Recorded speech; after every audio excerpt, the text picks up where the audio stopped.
Ladies and gentlemen, the time has come. With Sonic Racing CrossWorlds being less than a week away, the reviews are now in. Is the game good? Is it worth that, interesting price point? And does it beat a certain other kart racing game? Well, without any further ado, ladies and gentlemen, boys and girls, let's take a look at the news at hand. Onto Metacritic, we Sonic Rush 3D. So at this current moment in time, the Metacritic score for Sonic Racing CrossWorlds is a solid 82, which I do believe is the highest Metacritic score for a Sonic game since Sonic Mania. And in terms of Sonic Racing game scores as well, this is on the same level as Transformed, also with an 82. And now the big question in most people's minds right now is, what did that certain other kart racing game get on Metacritic again? Let's just see that right now. And to some people's dismay, Mario Kart World is still higher than this game with an 86. But honestly, that gap is a lot smaller than I actually anticipated for this game. Because I said a couple months ago when Mario Kart World was first announced for this year, and I thought that, okay, Racing CrossWorlds might actually be cooked because I mean, it's Mario Kart, right? But I guess I forgot to, factor in that maybe Mario Kart World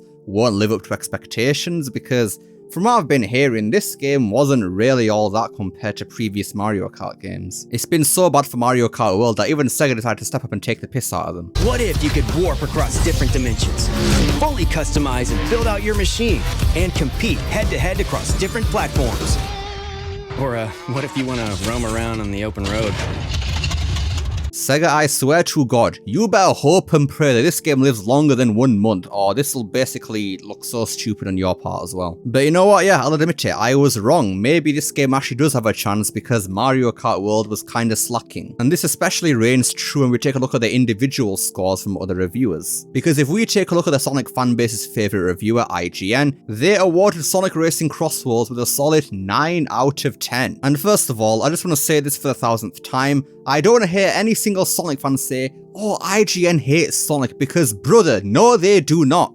I have not seen IGN unfairly rate a Sonic game in so gosh darn long. They gave Sonic X Shadow Generations a 9 out of 10. They gave Superstars, I think, a 7 or something. They gave Frontiers a 7, which is a fair score for Frontiers. They gave Colors Ultimate an 8, which I personally think is actually way too high for that terrible game. And even Force has got a 6.9 out of 10, so like, I really don't understand where this idea that IGN hates Sonic or something, just because it said, oh, Sonic was never good that one time by one set of people. That have also come back recently and said that they actually apologized for what they said back then because they were wrong and they actually like Sonic now. And then even the Sonic Unleashed review from way back when, 17 years ago, the person that made that review doesn't even work at IGN anymore. So like, what are Sonic fans even holding that grudge against IGN for anymore? Like, it literally makes no sense. They don't hate Sonic anymore. End of story. And to put the nail into the coffin of this theory, they even gave Mario Kart World an 8 out of 10, 1 point lower than Racing CrossWorlds. So no, once again, IGN do not hate Sonic, and wow, that is actually interesting that the game got a higher score than Mario Kart World. When even the fact that this thing is Mario Kart, one of the biggest things in all of gaming, does it even give it that credibility to say it's better than Sonic, then Nintendo messed up somewhere down the line. And IGN aren't even the only people saying that Sonic Racing CrossWorlds is better than Mario Kart. It's coming from a bunch of different reviewers and people alike. And surprisingly, even the Japanese are part of this party, because we see right here from Famitsu, Sonic Racing CrossWorlds review, going to a different world, different course from the second lap. A racing experience that won't make you think Mario Kart is good enough.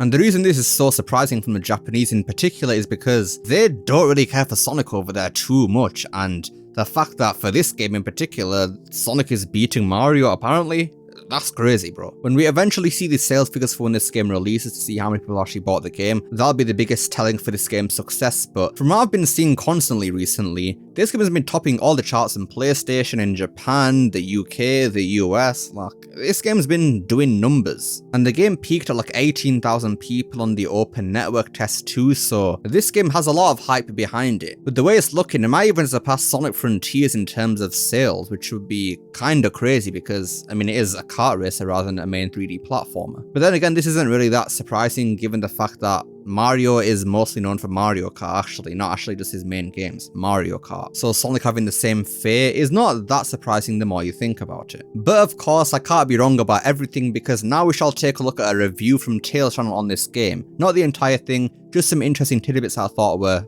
of note. Its massive and diverse roster, the biggest we've had in a Sonic game. However, half of the complete roster seems to not have any voice lines. From what I've played and from footage shared by others, almost none of the DLC characters have traditional voice lines. The only exception is Hatsune Miku, and even then it's limited to in-game grunts, which none of the other DLC characters have anyway. Even characters owned by Sonic Team, like the Werehog or the Prime characters, are all without voices, which I found strange considering they're specifically just variations of the main 4 characters. And yeah, there you go. Hatsune Miku is the only DLC character to have any form of voice lines. It's not just an early build or anything, no, they're just not paying for it for some strange reason. Now they came up with some random excuses a couple weeks back saying that, oh, it'll be difficult to get every single rival interaction with these characters because of all the companies that have to be involved with anything like that, but I still don't think that's a viable excuse because it's not like they only don't have rival interactions because they also just don't talk at all, they just have random sound effects from their games. For example, SpongeBob doesn't talk or laugh or anything, he just has bubble pop noises for his sound effects and that's it. And then Joker only has sound effects from Persona 5 or whatever, so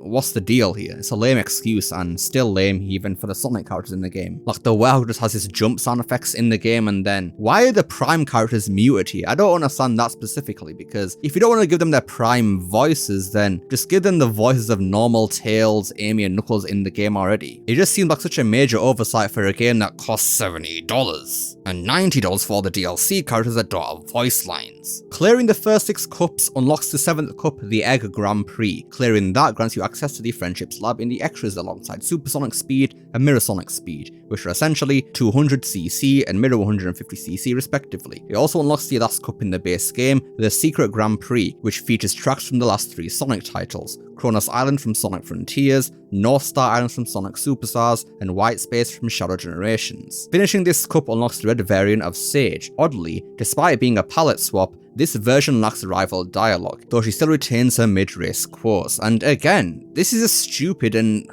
why is this a thing? This isn't even a separate whole character now. It's literally just a character skin, and it doesn't even have the opening rival interactions anymore. This is just... so bizarre. Sega, why are you like this, bro? Racing against these rivals will net you race tickets for unlockables, and winning against all 23 rivals will unlock the not-so-secret character, Supersonic. Supersonic is invulnerable to every item in the game, and also doesn't lose rings when bumping into walls or other races. The only caveats are that you can't use him in anything except for the Grand Prix, and that he also doesn't have any lines of rival dialogue. So Iizuka essentially lied is what we're saying now, because he said that every single character in the base game has rival interactions, but Supersonic doesn't. I know it's Supersonic and it's just Sonic but super, but think of how funny it would be to have every single character interact with Sonic saying that, oh bro, why are you Supersonic here, mate? That's bloody cheating. And then the fact that you can't use him in anything that isn't the Grand Prix, I think is pretty stupid, because if you're so worried about him being too OP because he doesn't take any damage from any items or whatever, then just remove those buffs for online mode. Did that really not seem like such a logical place to go to?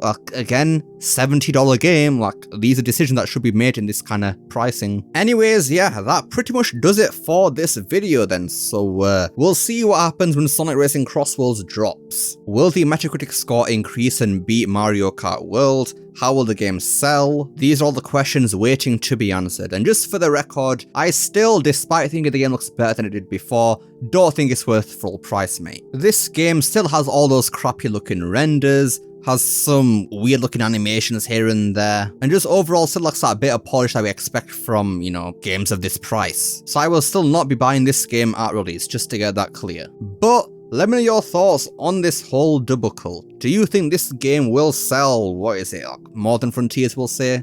Let me know down below. Love to see what you guys have to say. I hope you enjoyed this video. Don't forget to like, share, subscribe, especially that last one. Don't forget to become unleashed by hitting that join button down below. And remember, it's not necessary. And I will see you all next time. Peace.